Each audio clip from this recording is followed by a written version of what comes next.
கண்ணுக்குட்டி குடிக்க வேண்டிய பாலை மனுஷங்க குடிக்கிறதுனால என்னென்ன பாதிப்புகள் மனிதனுக்கு உருவாகிறது அப்படின்றத இந்த வீடியோல தெரிஞ்சு. உலகில் பல மூலைகள்ல நடத்தப்பட்ட ஆராய்ச்சிகள்ல பல இடங்கள்ல வந்த ஆராய்ச்சி முடிவுகள் உங்களுக்கு வியப்பாக தான் இருக்கும். நான் சொல்றதை நீங்க ஆன்லைன்ல போய் தேடி 1 லிட்டர் பாலுக்கு மேல தினமும் ஒரு நபர் குடிச்சு வந்தாங்கன்னா அந்த நபர் ஆணாக இருந்தா 25% வரைக்கும் அவங்களோட ப்ரோஸ்டேட் உறுப்புல கேன்சர் வர்றதுக்கான பாசிபிலிட்டிஸ் அதிகமா இருக்கிறதா ஆராய்ச்சி முடிவுகள் அங்கொண்டும் இங்கொண்டும் இல்ல நடத்துற எல்லா ரிசர்ச்சுமே இதை கன்க்ளூட் பண்ணிட்டே இருக்கிறாங்க.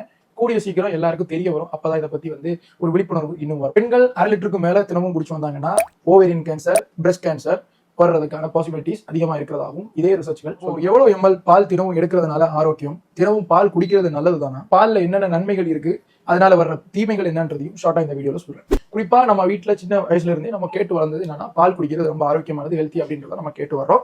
நம்ம எல்லாருமே பல பால்கள் இன்னைக்கு இருந்தாலுமே நம்ம பெரும்பாலான பேர்கள் பசுவும் பால் தான் குடிச்சு வரோம். இப்ப ஒரு 100 ml அளவுக்கு பால் ஒரு நபர் குடிக்கிறாங்க அப்படின்னா அதுல இருந்து அந்த நபருக்கு 60 முதல் 70 கலோரிஸ் அளவுக்கு கிடைக்குது. 120 mg அளவுக்கு கால்சியம் கிடைக்குது. இதனால எலும்புகள் ஸ்ட்ராங்காக இருக்கிறதுக்கும் மசில்ஸுக்கும் ரொம்ப 3.2 கிராம் கிடைக்குது. நமக்கு தசைகள் வலுவடைகிறதுக்கும் உடம்புக்கும் பல ஃபங்க்ஷன்ஸுக்கும் ப்ரோட்டீன். ஃபேட் 3.5 to 4.5 வரைக்கும் இருக்கு. இது ஹார்மோனல் ஃபங்க்ஷன்ஸுக்கும் பிரெயினோட ஃபங்க்ஷன்ஸுக்கும் உதவி. டியும் விட்டமின் B12 கணிசமாக இருக்கிறதுனால நரம்பு மண்டலத்தோட செயல்பாடுகள், மூளையோட செயல்பாடுகள், எலும்பு கால்சியத்தை அப்சார்ப் பண்ணி எலும்பு தேய்மானங்கள் உருவாகாம இருக்கிறதுக்கும் இந்த பால் நமக்கு ஹெல்ப் பண்றதுனாலதான் தினமும் பால் குடிக்கிறதுக்கு எல்லாரும் பெரியவர்கள் வழிமொழிகிறதுக்கான 200 ml மேல இருந்த அளவுக்கு ஒரு மிதமான ஒரு கப் எடுத்தீங்கன்னா அதுல 200 ml வரும். ஒரு சிலர் காலையில மத்தியானம் நைட்னு குடிப்பாங்க. இல்ல ஒரு சிலர் அதே பால் எடுத்து அவங்க ஜூஸ் போட்டு வேற ஏதாவது ஐஸ்கிரீம் மாதிரி பண்ணி குடிப்பாங்க. ஜிம்முக்கு போறதுனால யூஸ் பண்றவங்க இருக்காங்க. இந்த மாதிரி அவங்க யூஸ் பண்ணிட்டு வரும்போது இயல்பாகவே பால்ல இன்சுலின் லைக் growth ஹார்மோன்ஸ் இருக்கும். அதை IGF-1 அப்படின்னு சொல்லுவாங்க. இந்த IGF-1 செல்கள் சாகாம இருக்கிறத ப்ரோமோட் பண்ணும். செல்கள் தேவையான நேரத்துல செத்து புதிய செல்கள் பிறக்காம இருக்கிறது தான் கேன்சர் பலருக்கும் தெரியும். அப்ப இந்த சாகாம இருக்கிறத ஊக்குவிக்கிறதுனாலேயே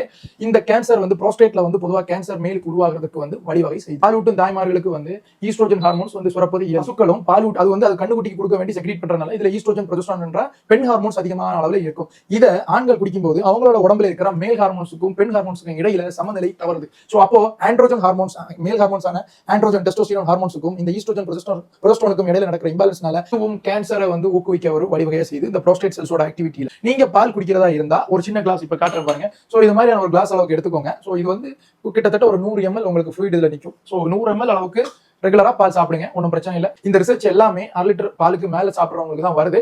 முடிஞ்ச வரைக்கும் பால் இல்லாம அதை தவிர்த்து இதுக்கு அல்டர்னேட்டிவா நிறைய சொல்யூஷன்ஸ் இருக்கு. இன்னும் ஒரு சில பசுக்களுக்கு இன்னும் பால் நல்லா உற்பத்தி ஆகணுன்றதுக்காக ஹார்மோனல் இன்ஜெக்ஷன் போடுவாங்க. ஸோ நல்ல பால் வரும். இது இன்னும் இந்த கேன்சர் ஆக்டிவிட்டிஸை அதிகப்படுத்தி ஹார்மோனல் இம்பேலன்ஸ் அதிகப்படுத்தி மனிதர்களை வேகமா நோக்கி நேரா எடுத்து செல்லும். முடிஞ்ச வரைக்கும் ஒரு 100-200 ml உள்ளாடியே எடுத்து நிறுத்திக்கோங்க ஒரு நாளைக்கு.